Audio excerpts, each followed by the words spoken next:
नमस्कार प्रिय बच्चों, मैं हूं मयूरी टीफो की ओर से और आज आपके लिए एक गुदगुदाने वाली कहानी लेकर आई हूं। एक बाघ और उसके माली की। ये बाघ राजा की बाघ थी और वहां का माली बहुत ही प्रेम पूर्वक तरीके से पूरी बाघ का ख्याल रखता था।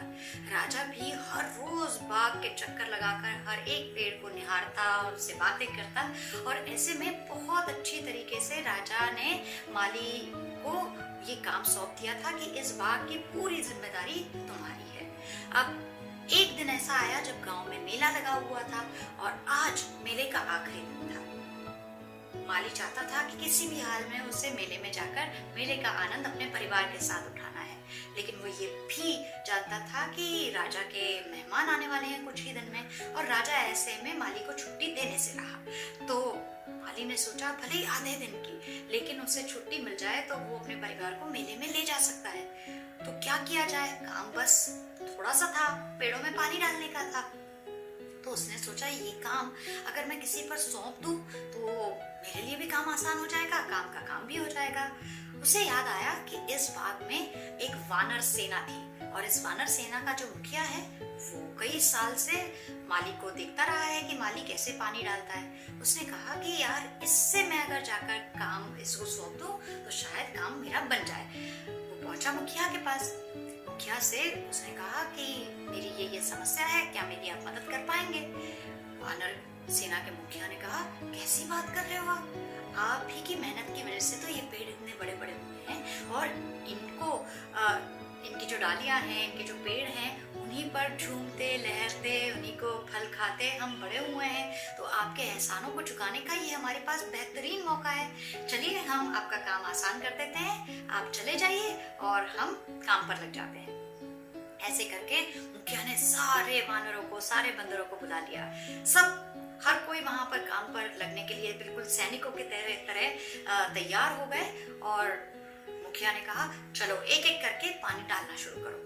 अब एक जो बहुत ही चतुर वाला बंदर था उसने पूछा मुखिया जी ये बताइए कि कैसे पता लगाया जाए कि एक एक जो पेड़ है उसकी प्यास बुझ चुकी है, कितना पानी एक पेड़ में डालना है, कैसे पता लगाया जाए? क्योंकि जब बाग होती है तो कोई पेड़ बड़े होते हैं, कोई घने होते हैं, तो हर एक में तो अलग पानी लगेगा। अब मुखिया जो है वो पेड़ों में पानी डालते हुए हर रोज माली को देखता तो था, लेकिन उसे ये नहीं पता था कि कितना पानी डाला जाए। तो वो भी थोड़ा सा शंका में पड़ गया। लेकिन अब चूंकि सारे जो बंदर थे उनके सामने मुखिया है तो कह नहीं सकता था कि मुझे जवाब नहीं पता।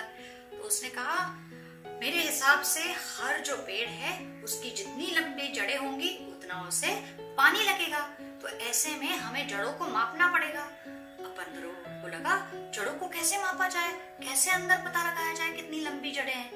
तो मुखिया ने कहा बिल्कुल, अब आपको जड़ों को नापने के लिए जड़ें निकालनी पड़ेंगी बाहर, यानी पेड़ों को उखाड़ना पड़ेगा, फिर देखना पड़ेगा कि कितनी जड़ें लंबी हैं और उतना पानी आपको डालना पड़ेगा। एक एक बंदर जो है ना एक एक करके पेड़ों को उखाड़ने लग गया और सारी की सारी बाग शाम तक देखते देखते पूरी बाग उखड़ चुकी थी। अब बंदर पेड़ उखाड़ते उखाड़ते इतने ज्यादा थक गए कि फिर से पेड़ों को अंदर डालना उनसे हो नहीं पाया और पूरा पानी उन गड्ढों में भर चुका था। पेड़ बाहर थे, जड़ें बाहर थी और सारे बंदर वहीं पे लेटे हुए थे। सुबह सुबह माली लौट कर आया और माली अपनी बागान को देखकर बेहोश हो गया और ऐसे में वो डर चुका था कि अब उसका क्या हाल होगा। अब आप बताइए, अगर गलत इंसान से आपने मदद मांगी होगी तो हाल बेहाल तो होना ही है, जैसे इस माली का हुआ था। अब आप भी समझदार हैं कि किससे मदद मांगनी है और कब मदद मांगनी है, कैसे मदद मांगनी है, ये समझना भी बहुत ज्यादा जरूरी होता है। मदद मांगनी अच्छी बात होती है, लेकिन वो किससे मांगनी चाहिए वो उससे ज्यादा समझदारी की बात होती है ना? कहानी मजेदार। आप भी इस बात का हमेशा ख्याल रखना कि मदद मांगी जाए, लेकिन कब और कैसे और किससे मांगी जाए इस बात का भी हमेशा ख्याल रखा जाए। नमस्कार, अगली कहानी लेकर आपके लिए फिर से आऊंगी, तब तक के लिए